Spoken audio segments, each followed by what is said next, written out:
এটা কি? এইটা এইটা হচ্ছে ট্যামরন 70-200 mm DI-VC USD G2 lens. এই বিশাল নামের অর্থ, এই নামটার অর্থ হচ্ছে ট্যামরনের দ্বিতীয় প্রজন্মের 70-200 mm লেন্সটি ডিজিটাল সেন্সরযুক্ত বডিতে লাগানো অবস্থায় হাতের কাঁপন হজম করে অতি দ্রুত শব্দহীনভাবে ফোকাস করেই ছবি তুলতে সক্ষম। চাইলাম কি আর পাইলাম কি। আচ্ছা যাই হোক, জিনিসটা যেহেতু হাতে চলেই আসছে, এটা নিয়ে একটু কথা বলি।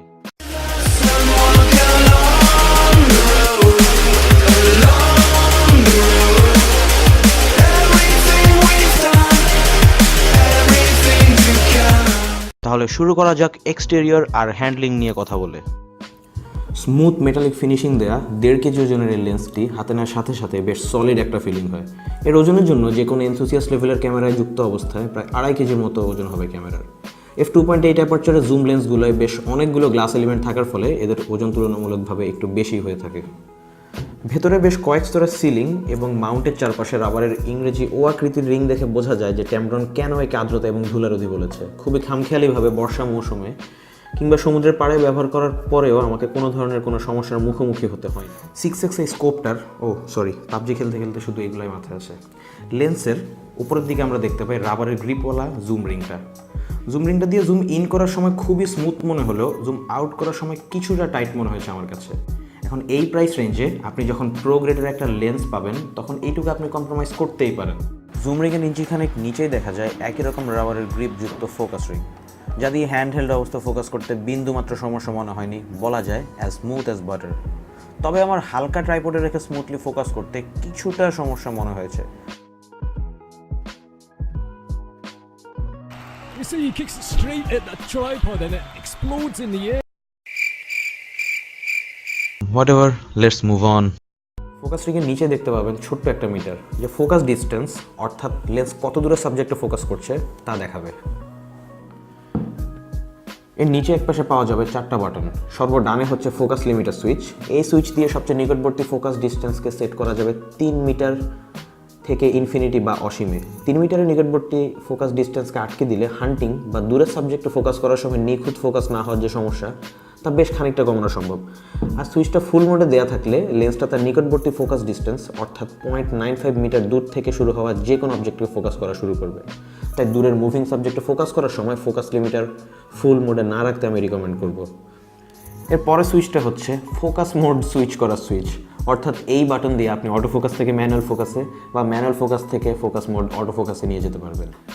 এর পরের সুইচটা দিয়ে আপনি ইমেজ স্ট্যাবিলাইজেশন, যেটাকে ট্যামরন আদর করে ভিসি বা ভাইব্রেশন কম্পেনসেশন নামে ডাকে, সেটা অ্যাক্টিভ করতে পারবেন। এই ভিসি মোডটা অন করা থাকলে আপনি ছবি তোলার সময় শরীরের যে কোনো কম্পনের জন্য যেন ছবি ব্লারি না হয় তা নিশ্চিত করা যায়।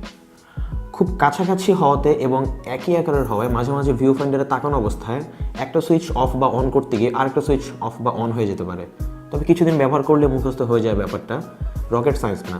তবে মাঝে মধ্যে বেখেয়ালে অটো ফোকাস বাটনে চাপ লেগে ম্যানুয়াল ফোকাস অ্যাক্টিভেটেড হয়ে যেতে পারে। তবে সুইচটা খুব স্মুথ আর শব্দহীন হওয়ায় প্রথমে বোঝা যায় না। তাই কখনও শ্যুটের মাঝখানে যদি আপনি দেখেন যে আপনার লেন্স অটো ফোকাস করছে না, তখন ঘাবড়ে না গিয়ে জাস্ট লেন্সের অটো ফোকাস বা ম্যানুয়াল ফোকাস সুইচ বাটনটা চেক করবে। লেন্সে লাগানো ট্রাইপড রিংটা স্ট্যান্ডার্ড 1/4 ইঞ্চির সকেট সহ দেওয়া হয়েছে। এমনকি এর বেসটাও আর্কা সুইচ কম্পেটেবল, অর্থাৎ যে কোনো কুইক রিলিজ আর্কা সুইচ মাউন্টে ব্যবহার করা যাবে। এই রিংটা থাকায় লেন্সকে মাটিতে স্পর্শ না করিয়ে খুব সুন্দর ব্যালেন্সড অবস্থায় বসিয়ে রাখা যায় যে কোনো সমতলে। এটা খুলে ফেললে হয়তো এর চকচকে 4টা স্ক্রু দেখা যাবে, কিন্তু লেন্সে দাগ পড়ে যাওয়ার যথেষ্ট সম্ভাবনা রয়েছে। যে কোনো লেন্সেরই সবচেয়ে গুরুত্বপূর্ণ দিকগুলোর মধ্যে একটি হচ্ছে অটো ফোকাস। ট্যামরনের নিজেদের ডেভেলপ করা ইউএসডি বা ultrasonic silent drive auto focus system আসলে একটা কাজের জিনিস। যা বলে ঠিক তাই করে। কোনো প্রকার সামান্যতম গুঞ্জন ছাড়াই অটো ফোকাস করে প্রায় 99.99% সময়। এমনকি ফোকাস পয়েন্ট সেন্টারে না থাকলেও বিন্দুমাত্র সমস্যা হয় না ফোকাস করতে। লেন্সটা প্রায় 0.95 মিটার দূর থেকে যে কোনো অবজেক্টকে ফোকাস করা শুরু করতে পারে। লেন্সটা ব্যবহার শুরু করার প্রথম দিন থেকে আমি এর অটো ফোকাসের বিশাল ফ্যান হয়ে গিয়েছি। Full time manual focus available থাকায় সুইচ না চেপেই যে কোনো সময় ম্যানুয়াল ফোকাস রিং ঘুরিয়ে ফোকাস করে ফেলা সম্ভব। অটো ফোকাসের সমস্ত মুভমেন্ট ইন্টারনাল বা লেন্সের একদম ভেতরে সংঘটিত হওয়ায় কোনো প্রকার ধুলোবালি ঢোকার প্রশ্নই আসে না।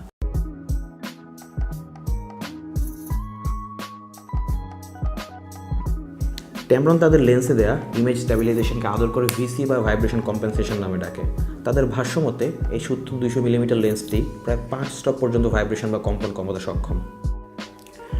ভিসি মোড 1-এ যেই পরিমাণ স্ট্যাবিলাইজেশন পাওয়া যায় তা একজন ফটোগ্রাফারের জন্য যথেষ্ট বলে আমি মনে করি, কারণ এই মোডে ভিউ ফাইন্ডারের ছবিটা স্টেবল থাকে আর অটো ফোকাসও সবচেয়ে বেশি নিখুঁতভাবে কাজ করে।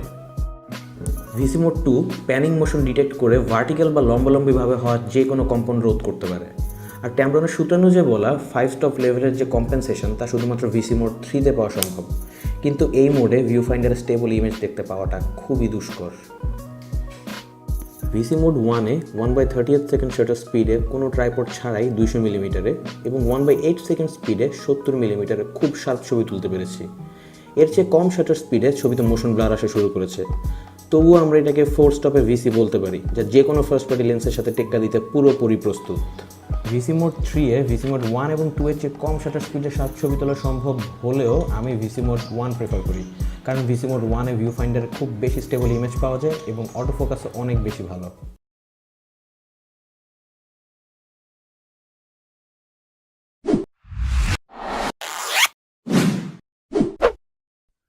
এই লেন্সটার ব্যাপারে একটা কথা বলতেই হবে, তা হচ্ছে এই লেন্স দিয়ে যদি শার্প ছবি না ওঠে তবে তার কারণ হবে ফটোগ্রাফারের অদক্ষতা। সুপার শার্প এই লেন্সে শার্পনেসের ক্ষেত্রে কখনোই কোনো কম্প্রোমাইজ করতে হবে না। 70, 85, 100, 135 এবং 200 মিলিমিটার এই 4টি ফোকাল লেন্থে একই অ্যাপারচারে তোলা ছবি দেখা যাচ্ছে। যেখানে ফোকাস পয়েন্ট সেট করা সেখানে নিখুঁতভাবে ছবি ফোকাসড হওয়া, আমার মতে এর চেয়ে শার্প হওয়া সম্ভব না। আর আউট অফ ফোকাস এরিয়াগুলোতে দেখতেই পাচ্ছেন খুবই ক্রিস্পি আর ক্রিমি বোকে, কালারগুলো বেশ প্রাণবন্ত। এই লেন্সে ম্যাক্রো শট নেওয়ার ক্ষেত্রে সাবজেক্টের কাছে যাওয়া যায়, কিন্তু খুব কাছে না, অর্থাৎ ম্যাক্রো ফটোগ্রাফির জন্য খুব কাজের জিনিস নেই এটা। কিন্তু পোর্ট্রেট বা দূরে ল্যান্ডস্কেপ শ্যুট করলে কখনোই কোনো অভিযোগ করার সুযোগ পাবেন না।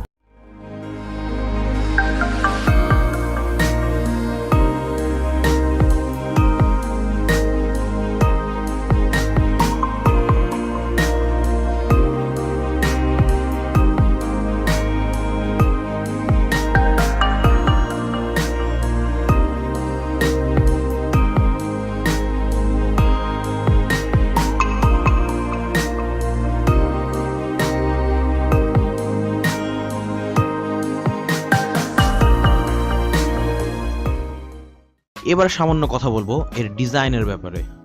17টা গ্রুপে 23টা গ্লাস এলিমেন্ট ব্যবহার করে প্রাণ দেওয়া হয়েছে এই অতি সুন্দর কালো বস্তুটিকে। 23টা গ্লাস এলিমেন্টের মধ্যে একটা হচ্ছে এক্সট্রা লো ডিসপারশন আর 5টি হচ্ছে লো ডিসপারশন এলিমেন্ট। বলা হয়েছে যে এই 6টি এলিমেন্ট ক্রোমাটিক অ্যাবরেশন বা আলোর বিভিন্ন তরঙ্গ দৈর্ঘ্যের কারণে অটোফোকাস করতে হওয়া সমস্যা কমিয়ে আনতে সক্ষম। গ্লাস এলিমেন্টগুলো দেওয়া হয়েছে ট্যামরনের ই ব্যান্ড কোটিং, যা ফ্লেয়ার এবং গোস্টিং রোধ করে, আর বাইরের গ্লাস এলিমেন্টে দেওয়া হয়েছে ফ্লোরাইন কোটিং, যা তার উপর জমে থাকা যে কোনো ধুলো বা তরল পদার্থ খুব সহজেই ফেলে দেয় এবং যার ফলে এই লেন্সটা পরিষ্কার করা বেশ অনেকটা সহজ। লেন্সের ভেতরে থাকা 9টা রাউন্ডেড ব্লেড দিয়ে এর অ্যাপারচার প্রায় f22 পর্যন্ত কমিয়ে নেওয়া সম্ভব। তাহলে আজকের জন্য এইটুকুই, এখন যাই একটু শ্যুট করে আসি। Stay well, stay healthy and happy photography. The take it ট্রিপার্সের সাথেই থাকবেন, কারণ খুব তাড়াতাড়ি আবার দেখা হতে যাচ্ছে। লাইক, শেয়ার আর সাবস্ক্রাইব করে আমাদেরকে বড় হতে সাহায্য করুন।